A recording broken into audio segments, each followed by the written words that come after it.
इस कॉलोनी का कॉन्ट्रैक्ट मेरे हाथ से निकलना नहीं चाहिए।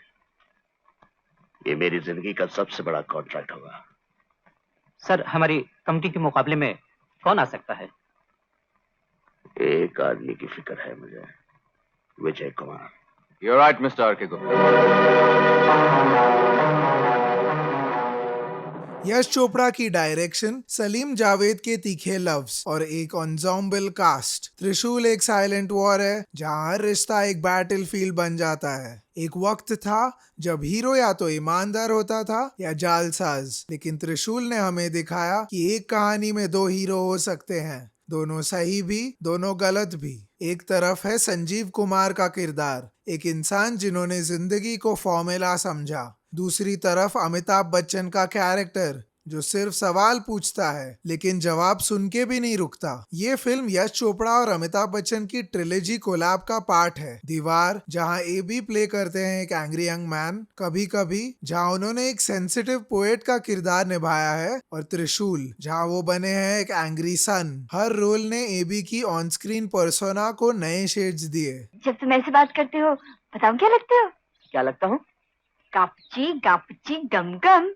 आर.डी. बर्मन का म्यूजिक और साहिर लुधियानवी के लिरिक्स, ये कॉम्बिनेशन त्रिशूल को सिर्फ दुख और दर्द ही नहीं बल्कि थोड़ा रोमांस भी देता है। मोहब्बत बड़े काम की चीज है एक आइकॉनिक नंबर है जो फिल्म के इंटेंस वाइब को लाइटन करता है, जबकि गापुची गम गम एक full blown 70s style dance break है।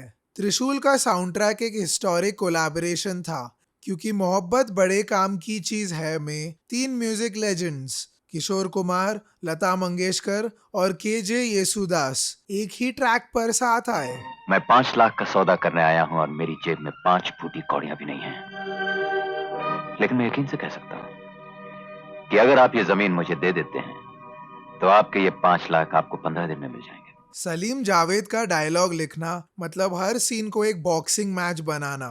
हर लाइन एक पंच है। विजय जब अपने पिता के सामने खड़ा होता है तो फिर आवाज ही नहीं, उसका जख्म भी बोलता है। फिल्मफेयर के एक आर्टिकल के मुताबिक अमिताभ बच्चन ने इस फिल्म के लिए कुछ अपने इंटेंस सीन्स बिना स्क्रिप्ट को याद किए शूट किए थे, ताकि उनकी परफॉर्मेंस रॉ और स्पॉन्टेनियस लगे। इस अप्रोच ने उनके कैरेक्टर के अंदर का गुस्सा और इमोशनल टर्मोइल को और इम्पैक्टफुल बना दिया।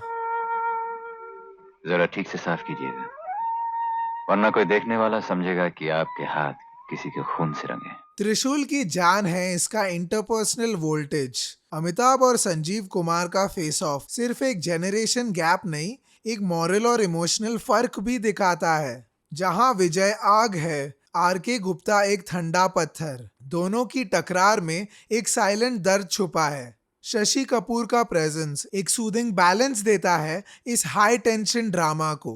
अमिताभ बच्चन और राखी ने त्रिशूल में एक रिस्ट्रेंड और मैच्योर रोमांस दिखाया। ट्रिविया के तौर पर यह पहली बार था जब उनका रोमांटिक एंगल किसी फिल्म में इतने सबड्यूड तरीके से एक्सप्लोर किया गया। अब देखिएगा हुजूर, विजय को एक बोरी सीमेंट तो दूर की बात रही, एक मुट्ठी पर सीमेंट भी मिल जाए तो मेरा नाम बलवंत राय नहीं। प्रेम चोपड़ा का बलवंत राय सिर्फ विलन नहीं, एक सिंबल है उस सोसाइटी का जो करप्शन को डिफॉल्ट मानती है। लेकिन असली विलनी तो आर.के. गुप्ता के डिसीजंस और विजय के रेज में ही छुपी है। बलवंत का कैरेक्टर काफी स्टाइलाइज था, बट इंटेंशनली सो, ताकि मॉरल एम्बिग्युइटी और भी हाईलाइट हो। प्रेम चोपड़ा ने एक इंटरव्यू में बताया था कि त्रिशूल के शूट के बाद अमिताभ और शशि कपूर के साथ वो रात भर चिल करते थे, ड्रिंक करते, बातें करते और सुबह तक शूटिंग लोकेशन पे हंसी मजाक चलता था। इससे ये भी समझ आता है कि बलवंत राय जैसे फ्लैम्बॉयंट विलन को उन्होंने कितनी कॉन्फिडेंस के साथ पोर्ट्रे किया। स्क्रीन राइटर जावेद अख्तर ने एक इंटरव्यू में बताया था कि त्रिशूल का आइडिया उन्होंने रियल लाइफ बिल्डर्स के केसेस से इंस्पायर होकर लिखा था, जहां इलेजिटिमेट इनहेरिटेंस और इमोशनल फॉलआउट के थीम्स उन्होंने डेलिबरेटली एक्सप्लोर किए।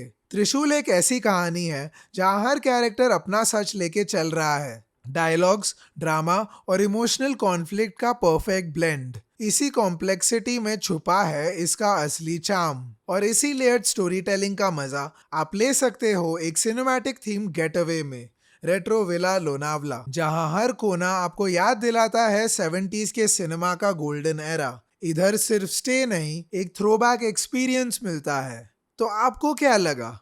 विजय की लड़ाई, बदला या न्याय? आर के गुप्ता, मजबूर या मतलब परस्त? बताओ हमें कमेंट्स में।